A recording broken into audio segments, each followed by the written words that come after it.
Greetings from Jeonju. On behalf of the Secretariat for the Jeonju International Awards for Promoting Intangible Cultural Heritage, we welcome all of you. Today marks a special occasion in the Jeonju ICH Award, as this is the first application workshop we are holding for the 2024 Jeonju ICH Award. The 6th annual Jeonju ICH Award has been trying to make sure the application process is equitable for all of our applicants. So today's workshop is for the applicants of the Jeonju ICH Award. Any questions or comments can be sent to us during the duration of the workshop via the chat box, and we will try to answer all of your questions by the end of today's workshop. The inaugural JIAPICH began in 2019, and this year marks the 6th edition of the prestigious award. The awards are open to living human treasures, practitioners, groups, communities, administrators, researchers, NGOs, and individuals who have made significant contributions to the promotion of ICH. As mentioned before, the inaugural Jeonju ICH Awards started in 2019. And in the picture, you can see the awardees in the first year with the then mayor, Seung-soo Kim, in the middle. And in 2020 and 2021, because of the pandemic, the awards were unfortunately not held in a live setting. It was recorded, and we did hold some sort of a online version of the awards. And in 2022, after the end of the pandemic, the Jeonju ICH returned, and we had the award ceremony with our new mayor, Gi-woo, and he is shown in the picture below the 2022 year. And last year was the 5th edition of the awards. And as you can see, the awardees are shown under the year 2023. This is the timeline for this year's awards. The application was open for download starting on January 1st, and we are taking in the application. The application submission time period is from February 1st, and it will last until April 30th. And after the jury panelists assess all the applications and have selected the finalists of 2024 Jeonju ICH Awards, we will make the announcement of the finalists. And for a 1-month period, we'll go through verification. This will take up the whole June of this year. And after public verification, the official announcement of our finalists and notice will be sent to all of our applicants, as well as the chosen finalists. And finally, this year on September 26th is for now is the date of the 2024 Jeonju ICH Award ceremony, which is scheduled here in Jeonju.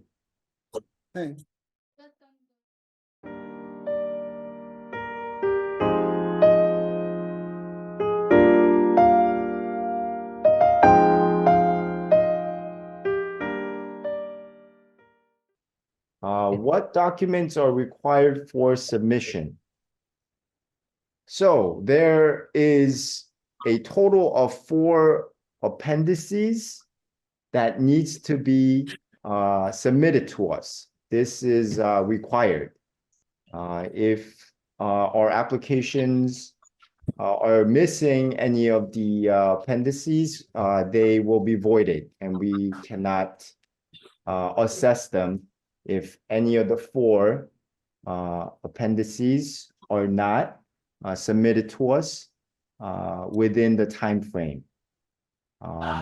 And supporting documents is optional, however, most of our previous applicants have also attached supporting documents such as pictures or audio visuals to help with help understand for our jury panelists. What are the key differences between a group and an individual application? The biggest difference would be the wording in the individual and group applications. This is an example of the difference. In the individual application, the wording has in A1C, status or title in relating to intangible cultural heritage, whereas in the group application, it has the wording of establishment date and history of organization, group, community in relation to ICH. The biggest difference are some of the wording as well as the format in the CV. In the individual CV, we ask for a summary, and in the group CV, we ask for the date of establishment, number of members, and the purpose of the establishment of the group. So that would be the biggest difference in the CV. Another question that gets frequently asked to us would be, should all documents be prepared using the provided templates only? This is okay in the case for a letter of recommendation as well as the CV, but the application itself, along with the letter of agreement, needs to be sent in the exact format that we have provided for our applicants. How should each question in the application be written? So questions with an asterisk must be filled in.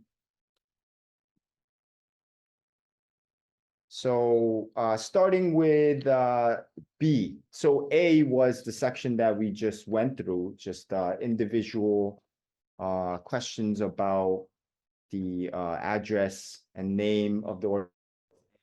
B is the actual questions with the contents.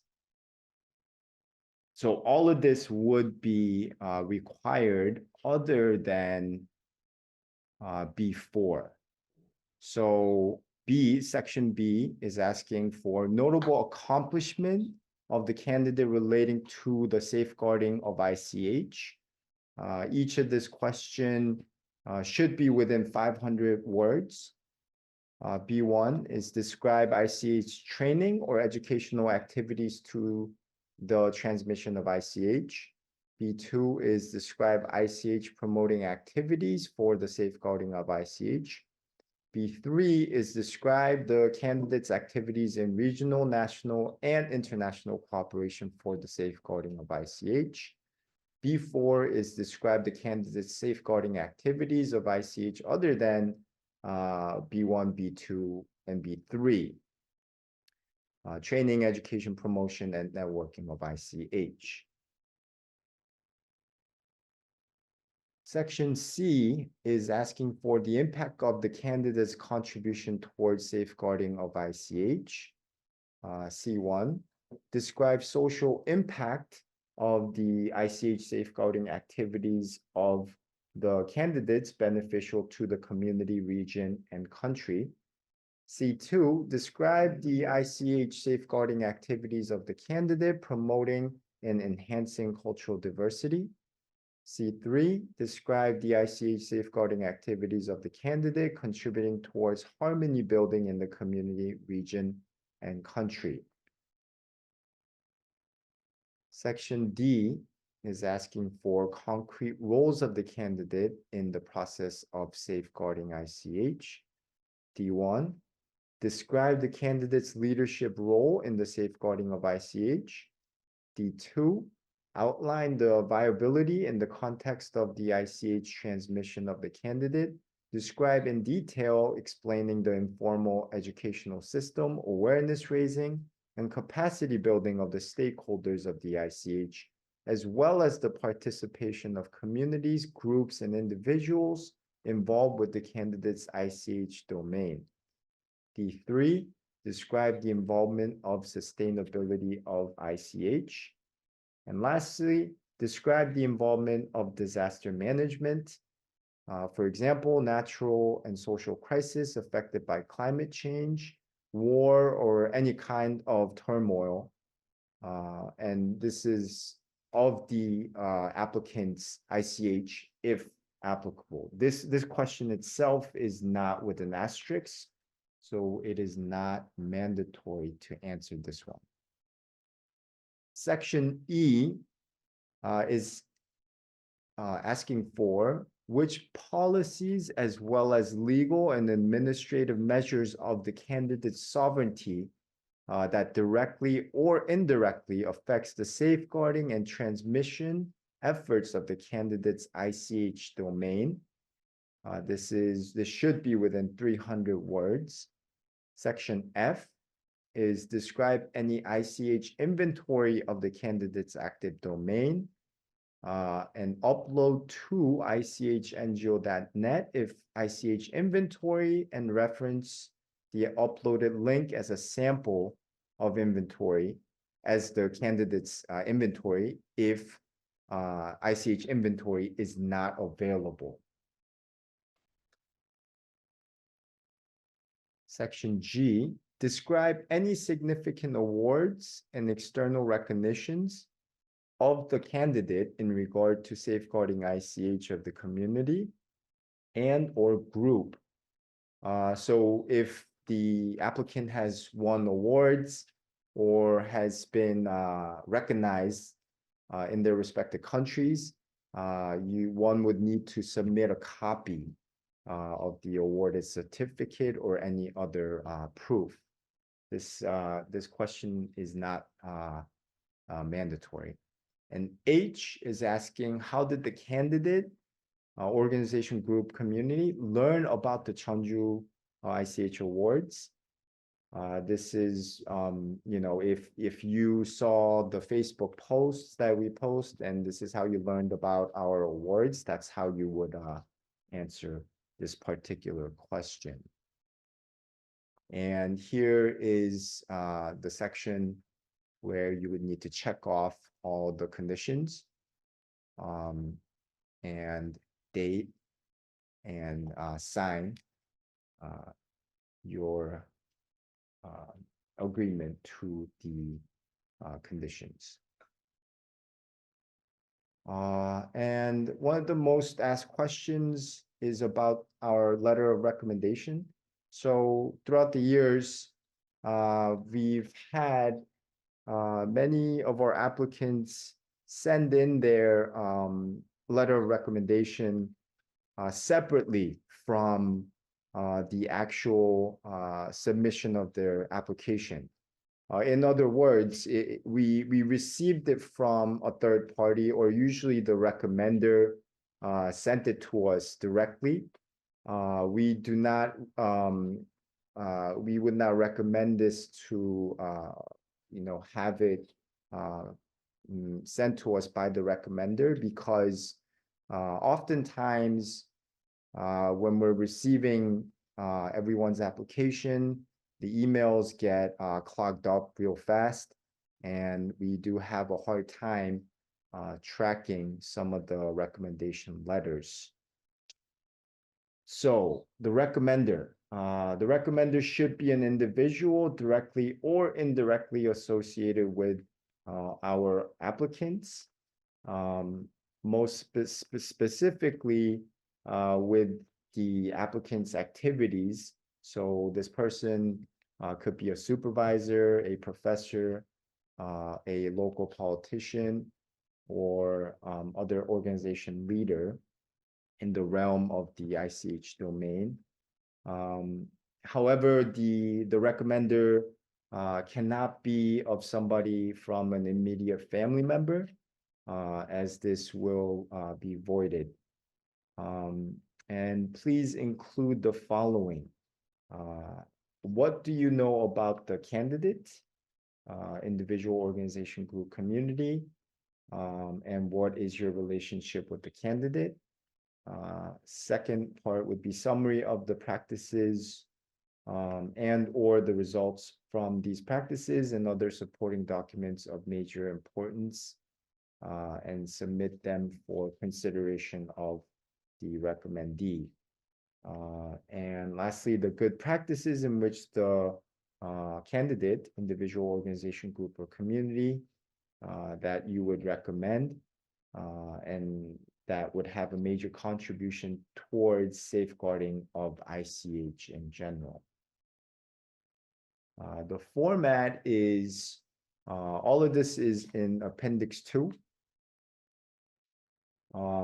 And as mentioned before, if the recommended institution has another official format, this can also be used as a substitute. And the submission, as mentioned before, needs to be attached and sent along with the final version of the application. And this is pretty important. Please don't have the recommender send the recommendation separately to the Secretariat email. The expiration period of the recommendation letter is 48 months.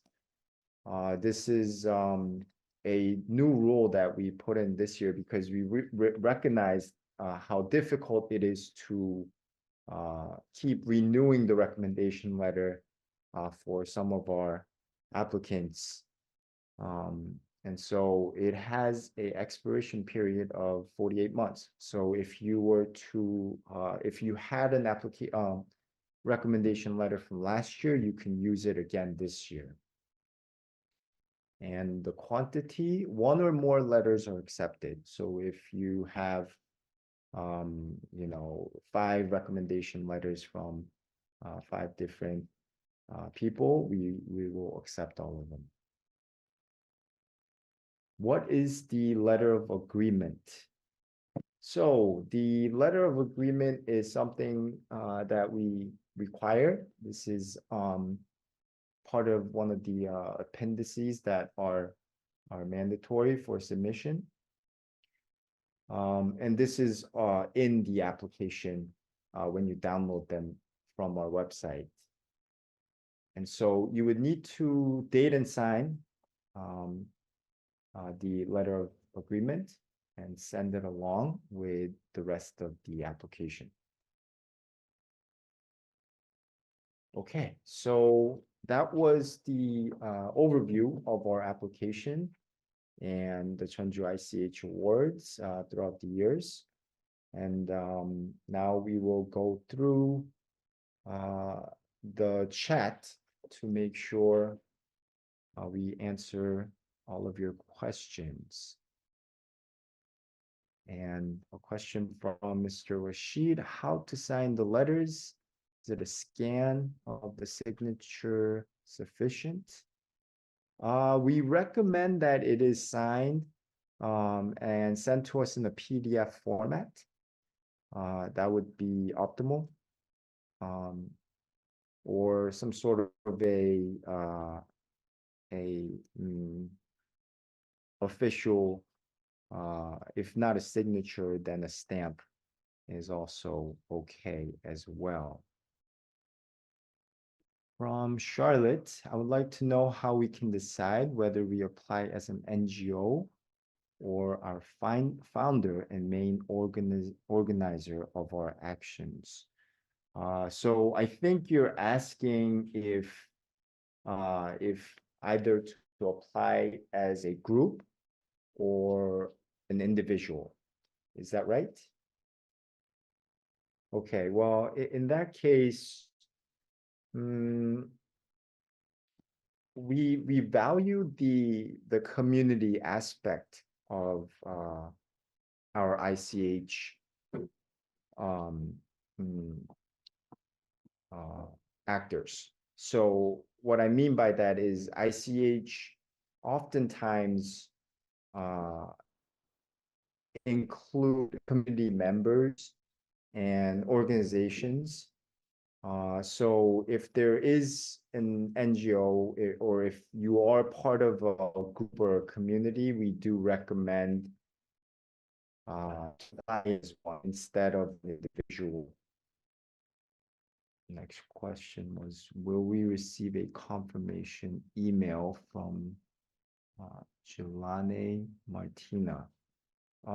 Yes, we will try to send out confirmation emails as soon as we receive the submissions. We try to do it every year. We try to do it with all the submissions that we get. But there are some times when we don't get to everybody. But in general, we send out group emails after certain deadlines and such. Oh, and also if you sign up for our website, which is jiapich.org, which we're typing into the group chat. If you sign up for our official website, then you will be automatically included in our emailing list. So whenever there's updates, whenever a deadline has passed or any news, you'll be able to get the confirmation about our schedule. Can you please provide further clarification on the agreement letter? Are you there, Miss Linda? Yes. Yeah, I'm could you hearing you. clarify your question a bit? Can you specify? I'll just go back Yes. in the slide to the letter Can of you agreement. provide me with more information about the agreement letter? Sure. The letter of agreement basically states no appeals shall be granted against the decision of the executive committee in regards to the intended awards. Recipients who cause any kind of controversy will be voided from the competition and the prize money forfeited. The letter agreement is you're basically signing an agreement to us that we have the executive power to void any of the applications that are from a controversial individual or group. And even after the assessment of the jury panel, and we announce it through our various networks on June 1st, if through public verification, we find out that the organization or the individual had controversies or law-breaking episodes, then we do have to forfeit that individual or group from the competition, and they will not be eligible for the 2024 Chunju ICH Award finalists. Okay, from Rashid, are samples of previous successful application available somewhere? That's a great question. So we've had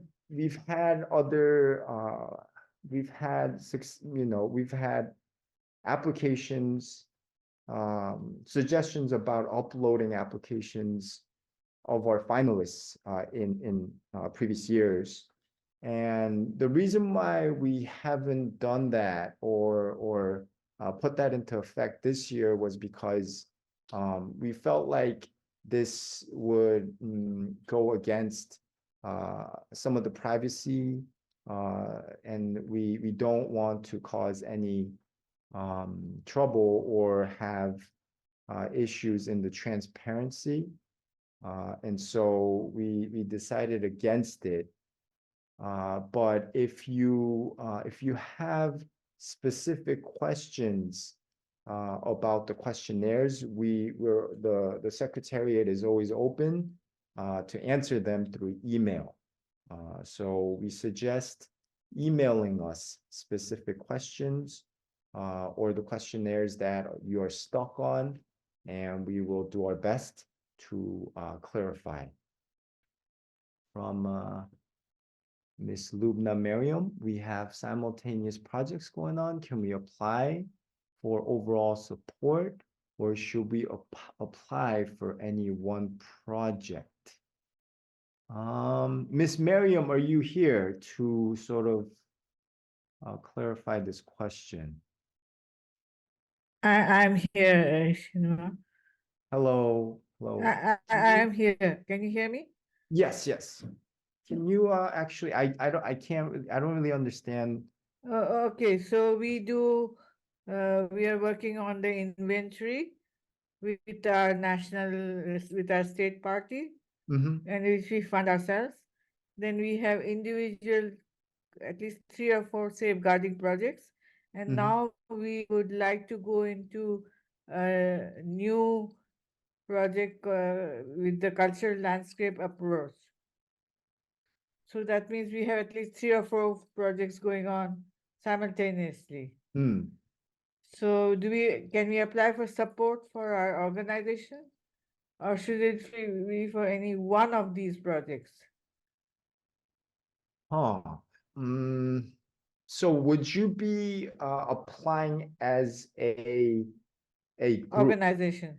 an organization, but you have multiple projects? That's right. Okay, so yeah, I mean, in this case, Miss Miriam, I would suggest applying as one entity and just listing all the different projects that Oh, you have. fantastic. Thank you so much. That would be such a big help. All right. Thank Next you. question from Lucina Legoka. Should the letter be titled this competition? Are you here, Legoka, to clarify this question? Yes, yes. Hello, thank you. I mean, if somebody write the letter for us, in the title, should the name of this competition be on this letter, or just the name of our nation or organization? Okay. So you're asking about the letter of recommendation.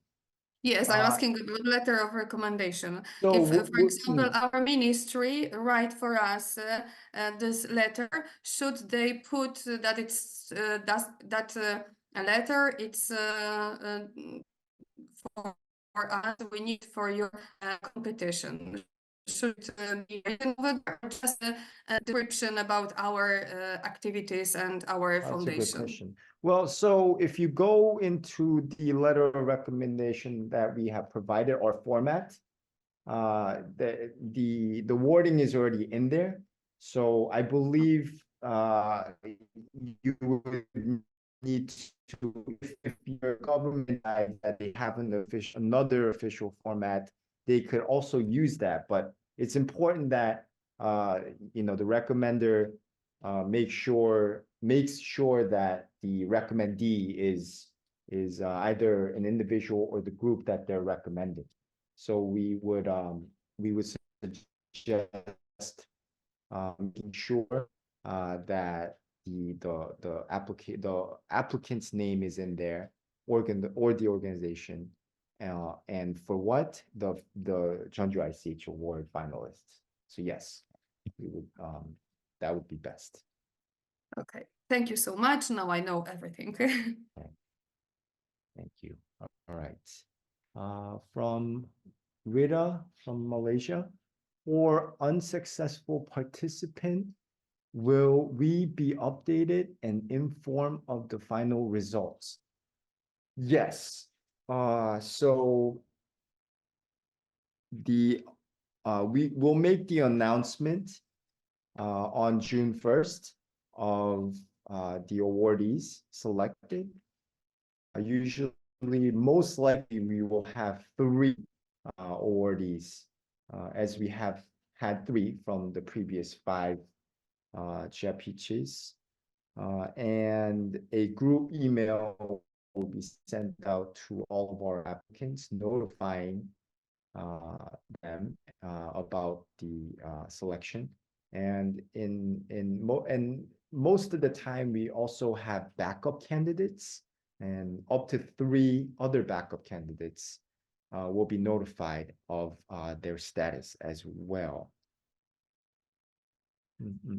Okay. Quick note before I go on to the next question.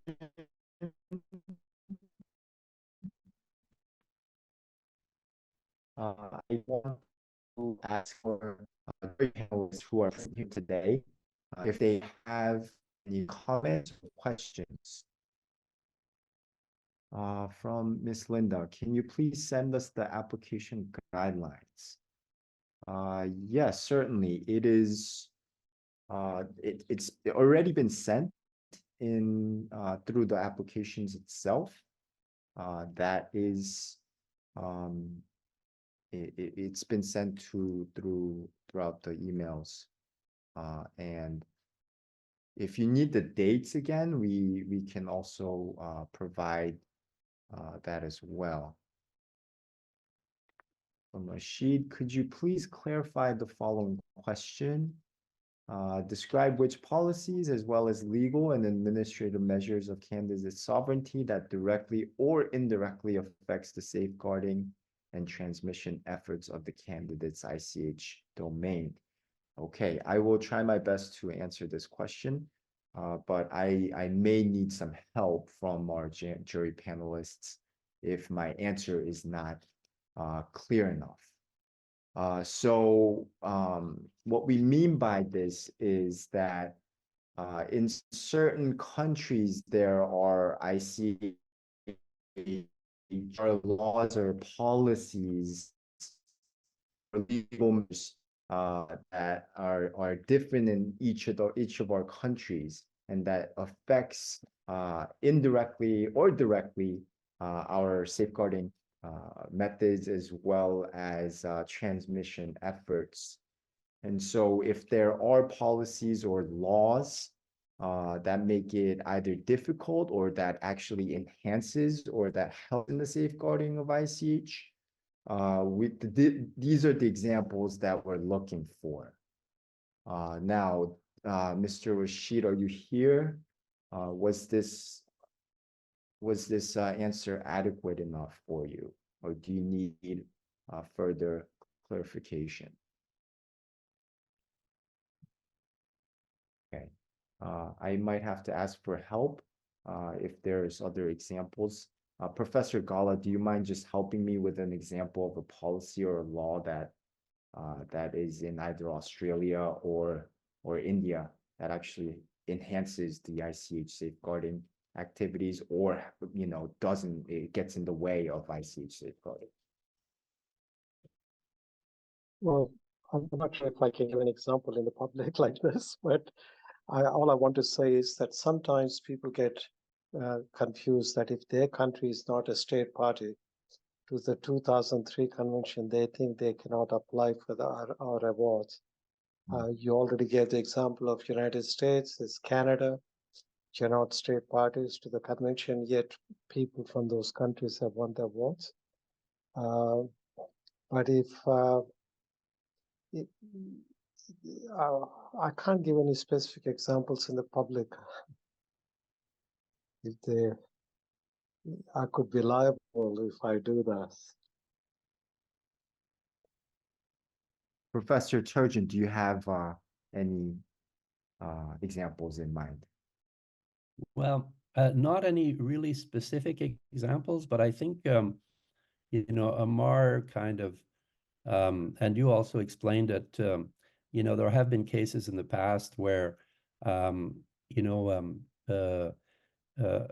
ICH communities have had to struggle, to have their ICH recognized, and this is something that was expressed in the application form, and in other cases, there's no there are no obstacles, but the idea, I think, with the application is to sort of give the applicants the possibility of explaining what the context is and what context they're working in, and we've realized by in some of the past applications that sometimes the context can be quite difficult, and the ICH communities have to overcome quite a few obstacles. So I think the spirit of that question is to give them the opportunity to explain those sort of special situations.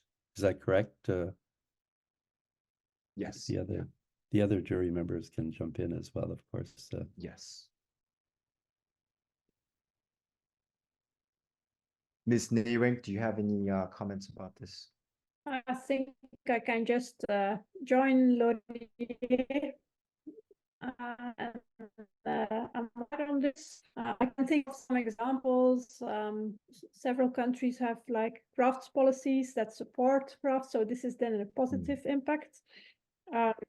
Whereas other ICH domains, for example, could lack some support that is really meant to safeguard living heritage. So all these elements may explain why certain efforts are easier or more difficult in the context of your country to work on these safeguarding efforts.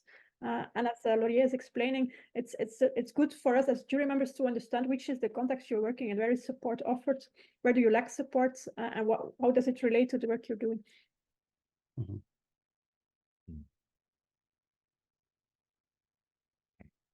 Yeah, I hope that was adequate enough for Mr. Rashid.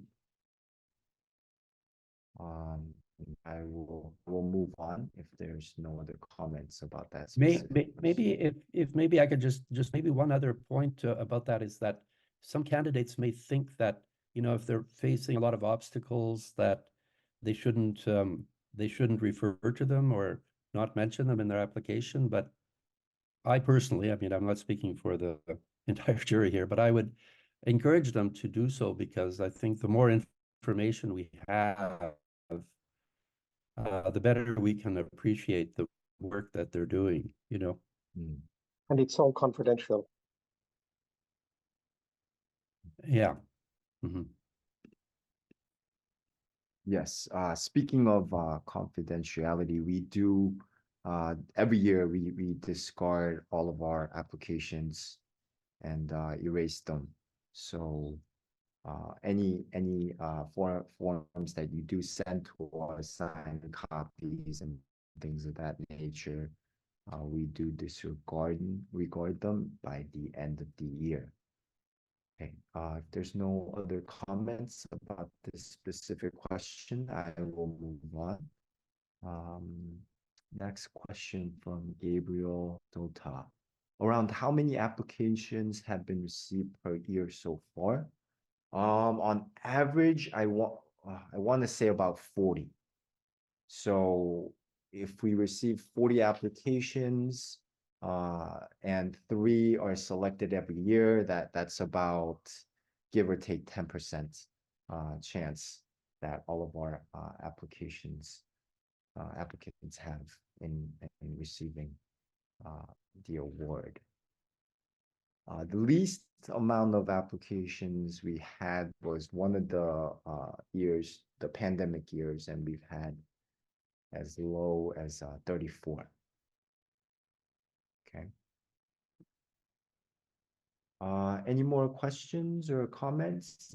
This would be a good time to ask them, because all of our jury panelists are here, and if you have any questions, it'd be a good time to get them answered. If not, I will just like to go back to our timetable for this year. and let everyone know that's here about what this year looks like. So starting on February 1st, this is the start of the submission date. We will start with the reception of the applications, and the deadline is April 30th. Now we do have we do give applicants who ask for a grace period, usually up to about a week.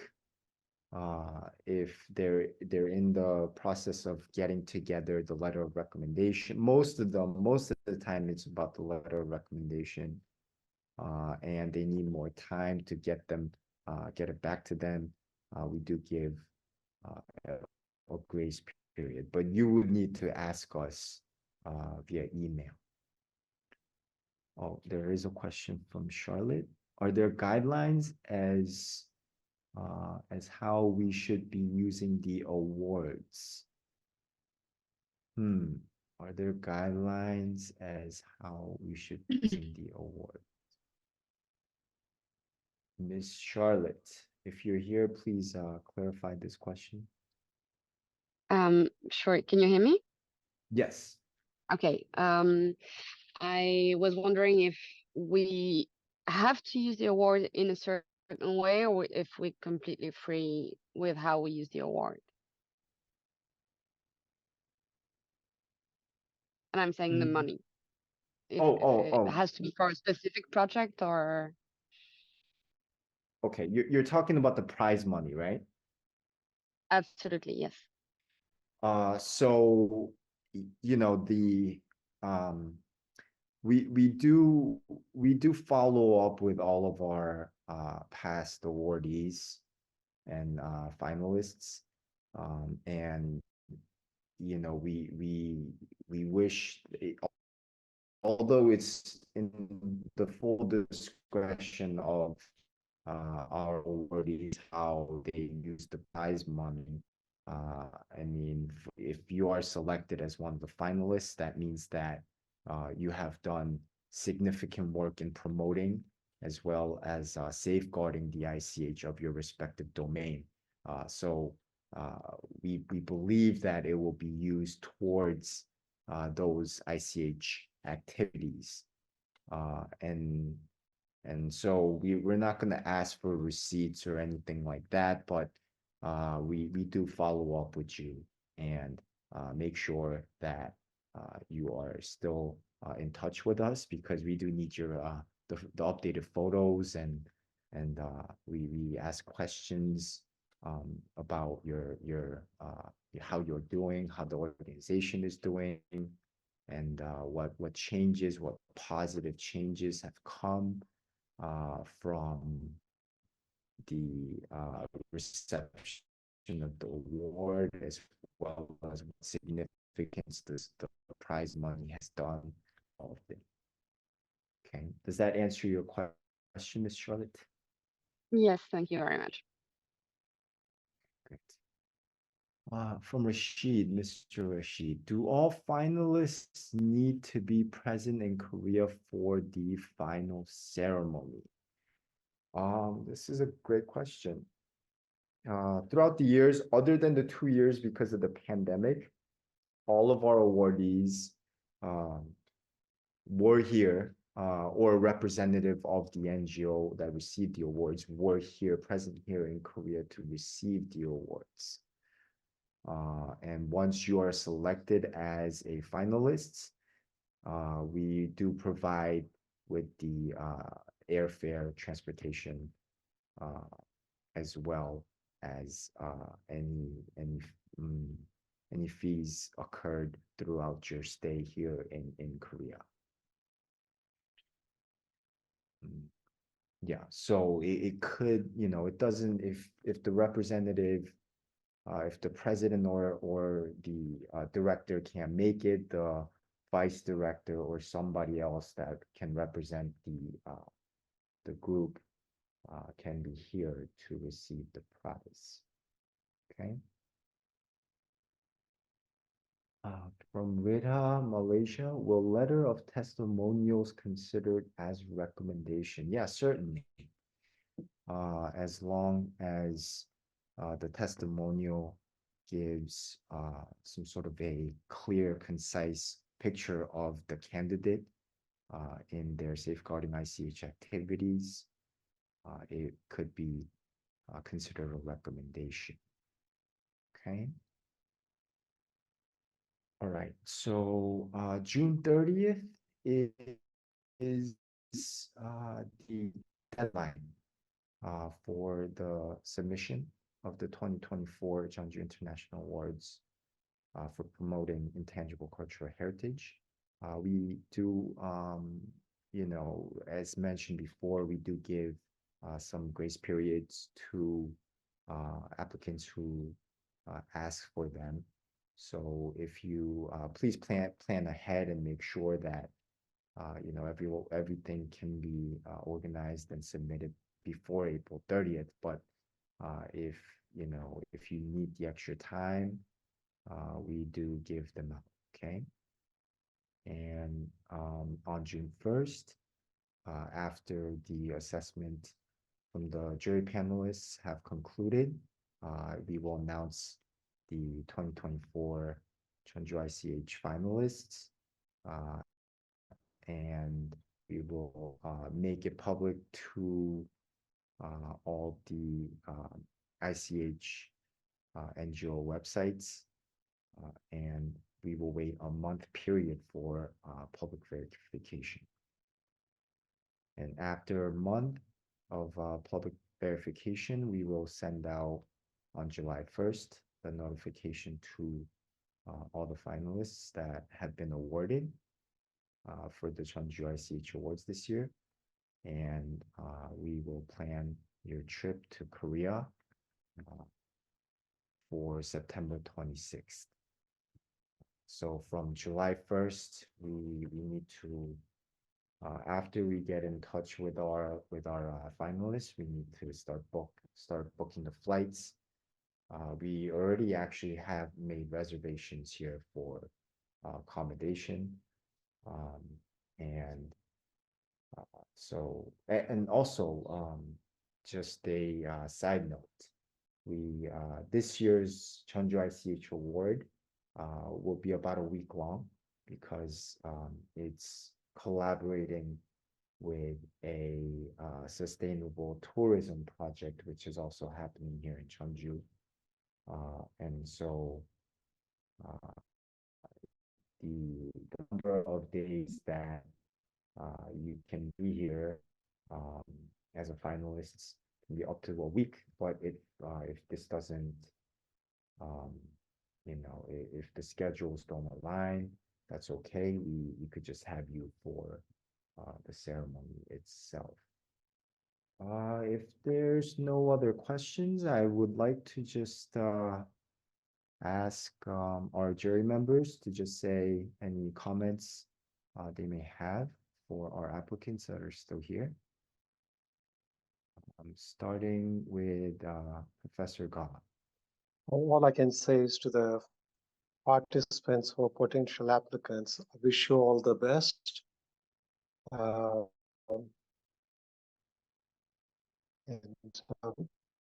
good luck. I think that access the web page, read the guidelines, read the criteria. If you have any questions, please. There's no harm in asking again and again questions. But by the time you say apply, please make sure that you're very clear about how you're making the statement of claims against the criteria. That's really important. All the best. Professor Turgeon. Yes, well, I'd like to reiterate Amar's suggestion and like to encourage everyone to apply. And it's always, I think, not everyone wins, but I think the exercise is very gratifying, and you know, it's very helpful, I think, to all of the organizations because it gives you an opportunity to think about what you're doing and to sort of measure your work with what's being done elsewhere. And so, you know, I think it's a great exercise. I encourage you to apply and you know, to prepare a very good solid application by following the guidelines and checking, you know, checking the criteria closely. And then, of course, don't hesitate to contact the Secretariat, because I've in the past sometimes run into applicants who were a bit afraid or shy to to write to the Secretariat, and I would always tell them, no, you know, that's the first thing you should do. So anyway, those would be my comments, and I'd like to wish everyone good luck. Thank you, Professor. Ambassador Choi. Thank you. I help many applicants submit their candidates, and all the best to all the best, all the best to the applicants. Thank you. Thank you, Ambassador Choi. Ms. Neering.